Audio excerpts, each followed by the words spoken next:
Welcome to Rhonda NP's Menopause Guide podcast with Rhonda Jolliffe, nurse practitioner, hormone expert, and menopause mentor. Balance your menopause experience with natural solutions and regain control to live the life you love. Let's get started.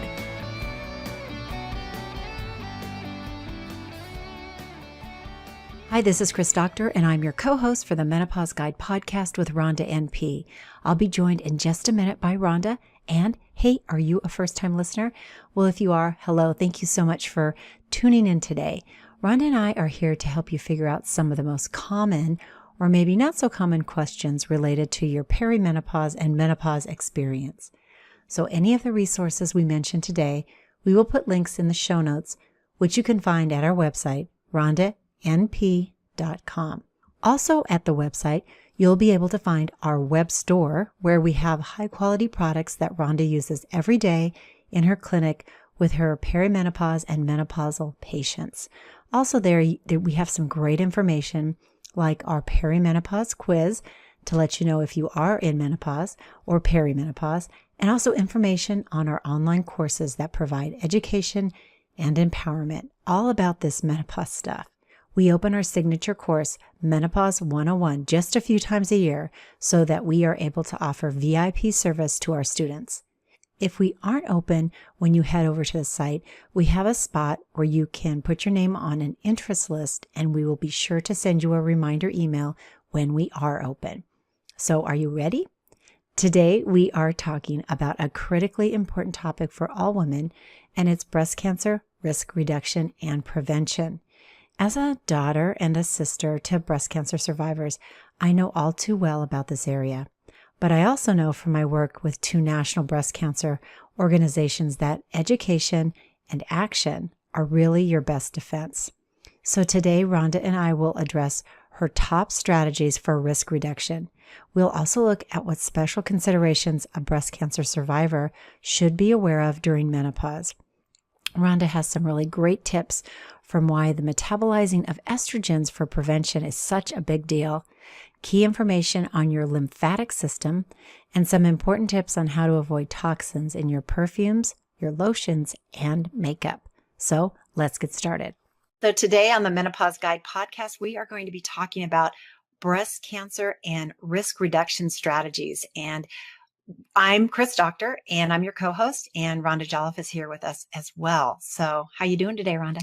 Good. How are you doing? I'm good. And, breast cancer and I have a long relationship. I want to talk a little bit about my background, just to give our listener a little background about me. My mom and my sister are both breast cancer survivors, and I worked in the breast cancer field before Rhonda and I started Rhonda NP.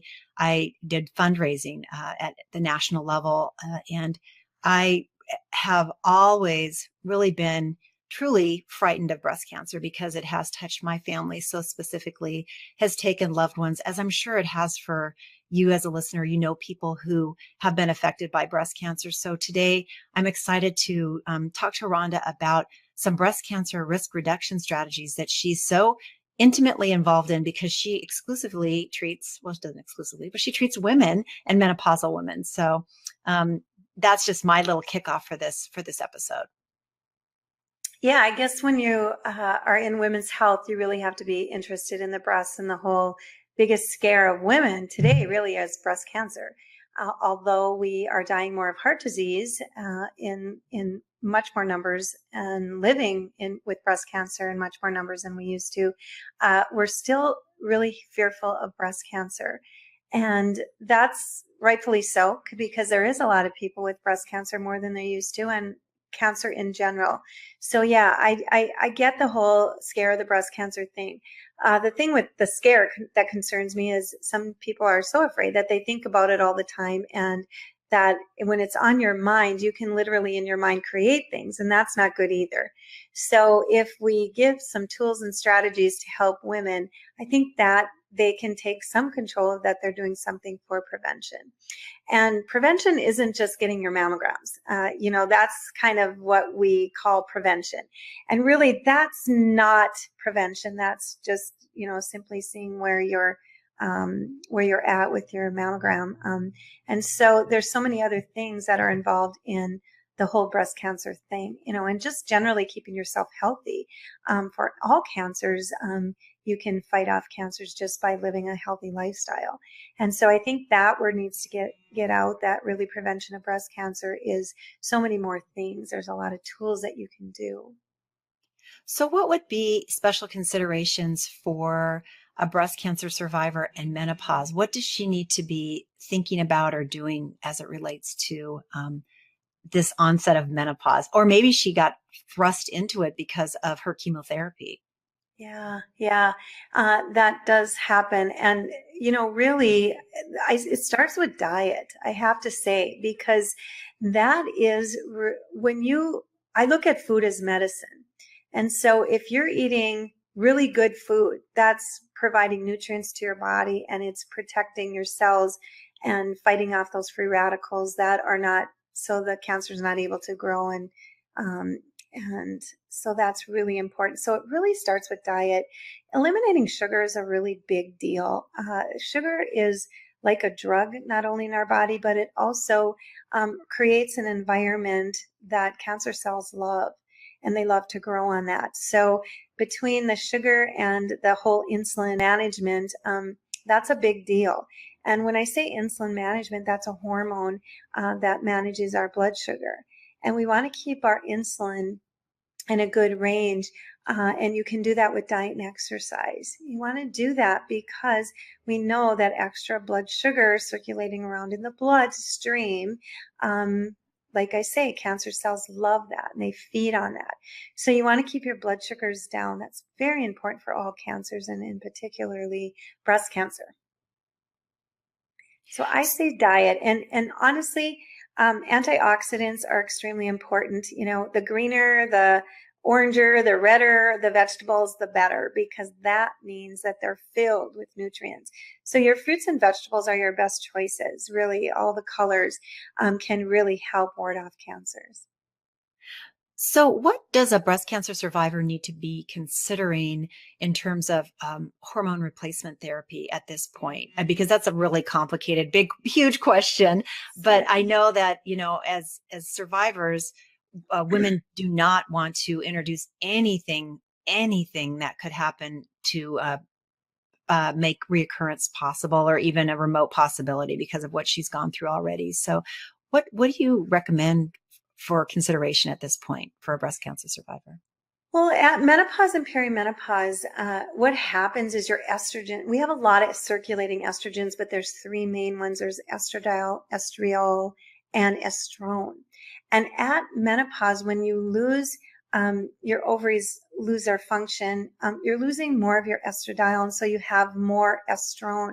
Now, estrone, the extra estrone in our bodies really are more related to your risk for breast cancer. So it's how you metabolize your estrogens that's really the most important thing. And so the metabolism of estrogens for prevention is a really big deal. And again, when I talked about those fruits and vegetables, eating a pound of vegetables a day can actually help your estrogen metabolism. So you will produce more of the healthier estriol and estradiol than producing or metabolizing into the metabolites of estrone, which we know are the least healthiest out of all the estrogens. So naturally in menopause, we're changing our estrogens anyway. So it's really, really important to do some of these things to help the metabolism of estrogens. So what would be all the symptoms that women are going through during menopause and for a breast cancer survivor, there's some of the ideas that we talk about, in this podcast and in our courses that are natural, that she doesn't need to be afraid of, that can actually offer some relief. And maybe you could talk about some of the main symptoms and some of the natural strategies that she doesn't need to be afraid of. Sure. Well, when a woman's diagnosed with breast cancer, and especially if it's estrogen, progesterone receptive, what they will put her on is medications to literally deplete every ounce of estrogen in your body. And some women are even going a step further and having a hysterectomy or oophorectomy to take their ovaries out so they don't produce anymore. And so that then they have none. And that's when the symptoms really start. And so I've always had, I've always worked with menopause and perimenopausal women, and that's been my specialty. But it's when I think about breast cancer women, I think of them as going into menopause 100-fold, because not only they're not going into this natural decline, it's like this immediate loss of estrogen. And it's not just a little loss, it's a lot loss, because it's the medications literally sucking all of the estrogens out. And estrogen really is our main hormone for a woman, for many things. Obviously our menstrual cycles, but also our skin, our nails, our brain function, our heart function. I mean, there's so many things. So breast cancer women really need to look at this as, okay, what do I need to do to give me the best health that I can? And so some of the things that I do, and I do obviously with menopausal women in particular, is when you're losing your estrogen, your adrenal glands will take over a lot of the workhorse. So supporting the adrenal glands in breast cancer women can really be safe and effective.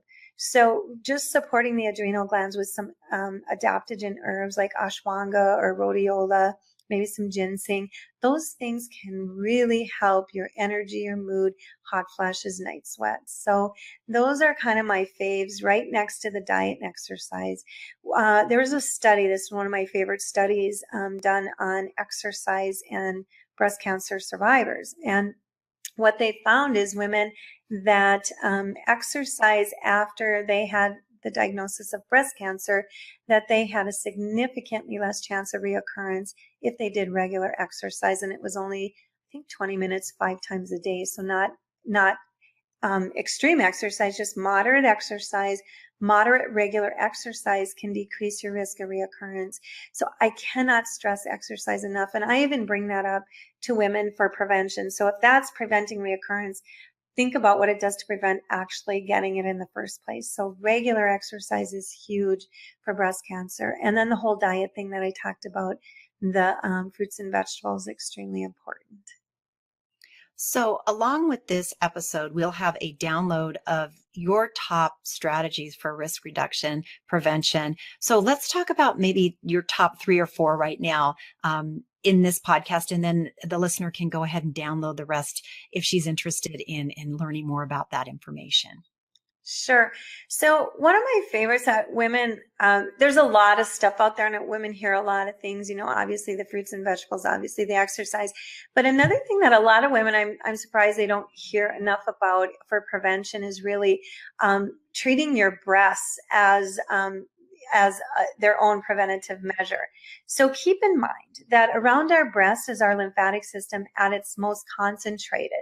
So we have lymph nodes all the way around our breast. That's why they check lymph nodes when someone's diagnosed, to see if the cancer's gone in those lymph nodes.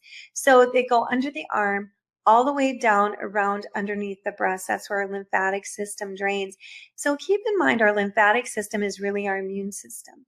And if you can keep your lymphatic system healthy, you can actually prevent cancer as well.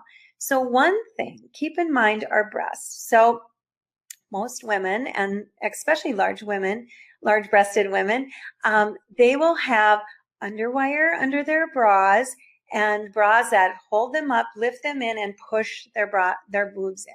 Now, keep in mind, when you're pushing all of that in, you're staticking, or the lymphatic isn't draining as well. Okay. So a lot of people don't think about this. So what I do is I really tell women, first of all, you shouldn't wear underwire bras, because wire in itself is not good around breast tissue. It can kind of leach out some toxic things. So I would not recommend underwire bras at all. And then taking your bra off at night and massaging your breasts. And when I say massage, it's under your arms, all the way down kind of your drainage, where the drainage goes, and massage it all the way around your breast. And then I also say just bounce them around, bounce, bounce, bounce, bounce, bounce. Get those that lymphatic tissue draining, and do this every day. Do it in the morning and do it at night, and whenever you take your bra off, do that. Because that really helps kind of move and move that lymphatic system and getting your body healthy. And when you do this, you actually feel better overall. It's supporting your whole immune system, not just your breasts.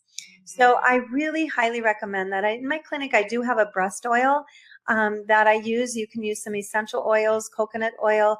I know clary sage and frankincense is always good for anything, with a little coconut oil or almond oil, some kind of carrier oil, and then massage your breasts. And you want to massage them from the nipple out and in, bounce them around under your arm, all the way around, and do this for a good 5 to 10 minutes every day. It's a really big deal. Good. And honestly, being in the breast cancer space for 10 plus years and with national organizations, I'd never heard that, but it makes so much sense. I mean, it's really a natural strategy. And you were you were in the midst of the research. You were dealing with the research of breast cancer. So it almost makes me cringe that we don't even think about the common sense things like our lymphatic system and preventing it that way. Our diet, we're thinking of mammograms as prevention. Mammograms to me are not prevention. Mammograms are diagnostic tools. They're not a preventative, having them done to make sure that you don't have it, you might consider that a prevention.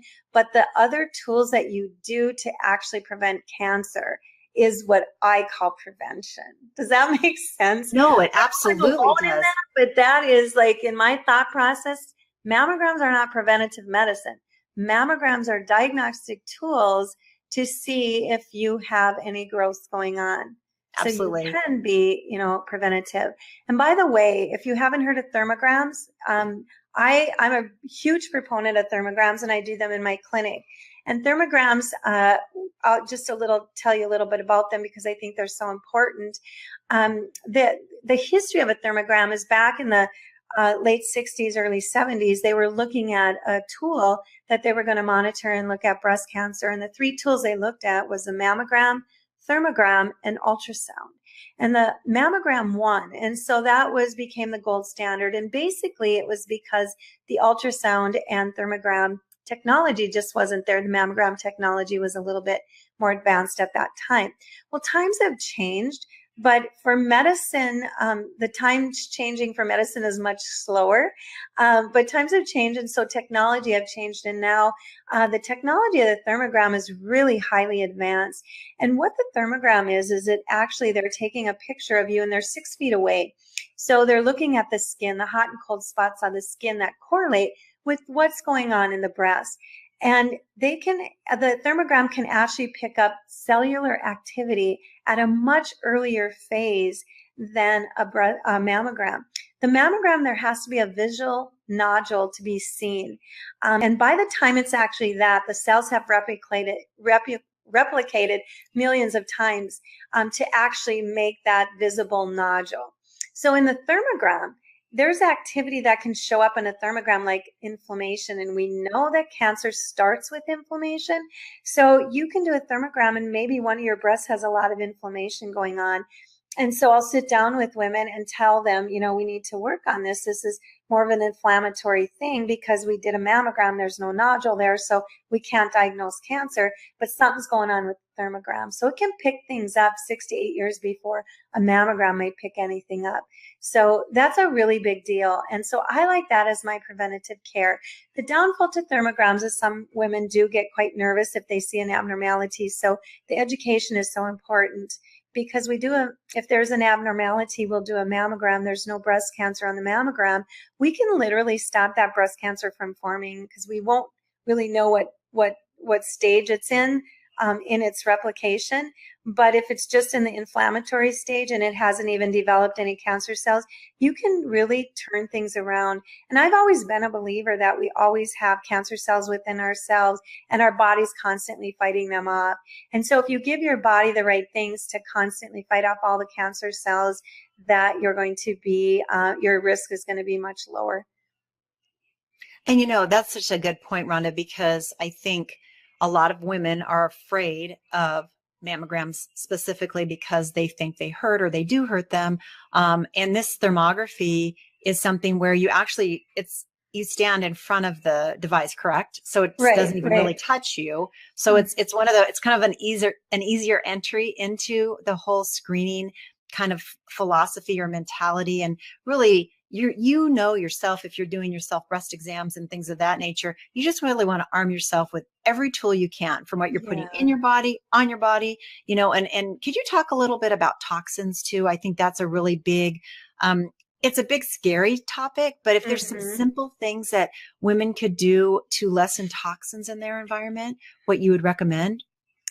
Oh my gosh. The number one thing with women is lotions, makeup, perfumes, hair products. They are so filled with toxins, and women, I believe that's why we probably have more cancer than men because of that very reason, because we do just lather ourselves in all this stuff. Perfume is absolutely the worst, and many lotions. And when you think about our skin, everything that gets on our skin goes into our body. And it's our skin is also the largest surface area organ in our body, and so there's a huge surface area giving it open to those toxins. So anything that we get on our skin, so stay away. If I can tell you one thing, is to just clean up your skincare. Um, make sure what you're putting on your skin is all natural and organic, and you have to be careful with the word organic, because just because it says organic on the bottle doesn't mean that it's 100% organic. There only has to be a certain percentage. So the only lotion I ever use is coconut oil anymore. I haven't used lotions for years. And makeup is, I'm very, very particular with my makeup, and there's some good makeups out there now. And hair products are so filled with toxins. So make sure that you're looking at what you're using, because what those do is they get into your body, and your body reads them like this little computer chip, like an estrogen. So they actually think some of those, they're called xenoestrogens, that's coming from the toxic environment, that it's a xenoestrogen. And so our body will literally respond to that estrogen versus our own natural estrogens. And then that will actually produce more, and it can actually put you at increased risk for breast cancer that way. So I cannot say that enough. Plastic bottles, please discard plastic bottles if you're at a football game or whatever, and you need to get a plastic water bottle, fine. But I do not recommend having them drinking out of water or drinking water out of plastic bottles at all. Once in a while is okay, but some people are drinking 12 bottles of water a day. And what's happened is the plastics in the water bottles seep into the water, and then we drink them. And again, those plastics actually are like a xenoestrogen. And so you'll get that estrogenic effect again in the body, which can put you at increased risk because it's a bad estrogen that it's reading. And so not microwaving your foods in plastic, because that seeps in. Try not to eat any foods that have plastic around them, which can be difficult. But keep in mind the plastics that we use really seep into our foods, and then we eat them. So be careful with that stuff. Organic obviously doesn't have the pesticides and herbicides on them, so those are the better. But if you don't do organic, just make sure you wash your fruits and vegetables really well, so you get rid of the pesticides, because those too can seep into your skin and read as a xenoestrogen. That's great information. What I'll do is in the show notes, we'll put a couple of links that are really important. One would be the environmental working group that has what's Oh it yeah. called? The makeup. I don't know. It's really cool where it's a Yeah, they have database a where you, database. Yeah, Mhm. it's called Skin Deep. Skin deep. Yeah, Skin Deep. And actually, oh yeah, thanks for reminding me of that. There's a database where you can plug in any ingredient. Like you can take the back of your bottle, plug in each ingredient, and it will tell you how toxic it is. And it actually rates it according to what kind of toxicity. Is it like an allergic type reaction you could have? Is it a carcinogenic, which it can actually produce carcinogens? And it will rate it that way. And then it will rate it on a scale of 1 to 5 on how bad it is. So yeah, that's an awesome thing. And in there also, if you just want to pick good products, they actually have all products listed. So if here's a little tip, if it's not in this, because this database is huge. The first time I looked at it was about 10 years ago, and it wasn't as big. And now obviously their database is so huge. If something that you're using isn't in there, I probably wouldn't use it, because they might not want it in there because it's that bad. So I would look at the products that are in the EWG website, Skin Deep, and go with those. The other thing I'll do is we have a great source that we recommend all the time. It's Anne Marie Cosmetics. I'll put a link there in the show notes as well. And then finally, what we'll do is we will, with this podcast, also have a download of really the top strategies or risk reduction strategies that Rhonda is recommending. And we'll have that as a freebie download as well. So you can check that out at our website, rhondanp.com. So any last thoughts today, Rhonda? No, I just really want women to understand about what prevention of breast cancer really is. So the things I talked about today, using these tools, I mean, getting rid of the toxins is a really big deal. Getting rid of sugar, eating healthy, exercising has been proven over and over. So, using all of the tools. I mean, you just can't do enough to prevent breast cancer these days. Absolutely. Absolutely. Well, thank you so much for listening or watching, and we will catch you on the next podcast. Thanks. Have a great day. Thanks for joining the Menopause Guide podcast with Rhonda NP. You'll find the show notes and other valuable information at our website, rhondanp.com. Don't worry about this menopause thing. You've got this.